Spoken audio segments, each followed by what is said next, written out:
une mort tragique. Alors qu'il n'était âgé que de 20 ans, Jean-Marie Bigard a assisté au meurtre de son père, tout juste un an après la mort de sa mère, décédée d'un cancer du pancréas. Un fait divers sur lequel l'humoriste avait accepté de s'exprimer dans l'émission Folie Passagère en 2016. Mon père a été assassiné par un mec. Il avait une femme, il nous avait demandé si ça nous dérangeait qu'il refasse sa vie, on lui a dit bien sûr que non. Si est un fait divers, mais cette femme avait un mec, un jour il est venu, il s'est caché dans la maison et il a tué mon père, avait-il ainsi expliqué. Et ce mardi 13 septembre, Jean-Marie Bigard est de nouveau revenu sur cette tragique histoire sur le plateau de Touche pas à mon poste.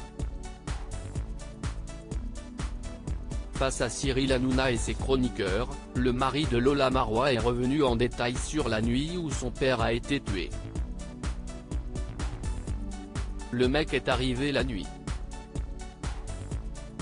Mon père n'avait rien pour se défendre, il avait un couteau de chasse comme ça, il montre la taille d'un grand couteau avec ses mains, note de la rédaction. Il a lézardé le corps de mon père d'une douzaine de coups de couteau, très profonds, a-t-il raconté, avant d'ajouter, quand j'ai vu les mains pleines de sang de mon père qui descend l'escalier et qui arrive jusqu'à la porte pour essayer de sortir, là l'assassin, note de la rédaction, arrive avec une carabine. Il lui met le pied sur le dos et il lui met un coup de carabine dans la nuque pour le finir. Juste après avoir commis son acte, le meurtrier s'est rendu à la police.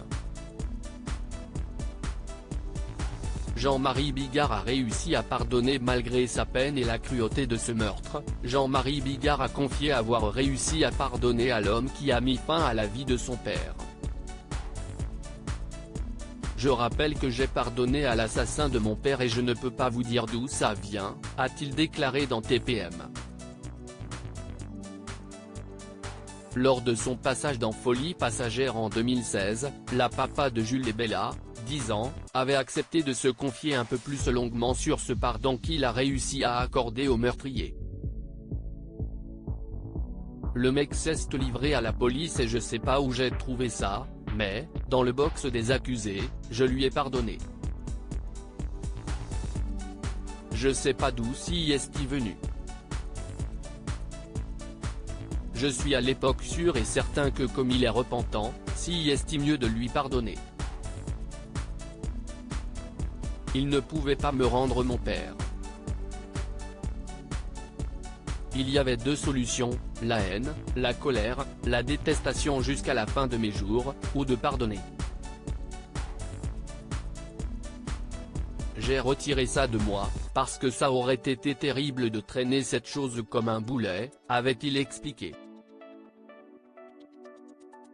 Sur les ondes d'Europe 1 en 2017, il avait même avoué être presque soulagé que, mon père retrouve, amer.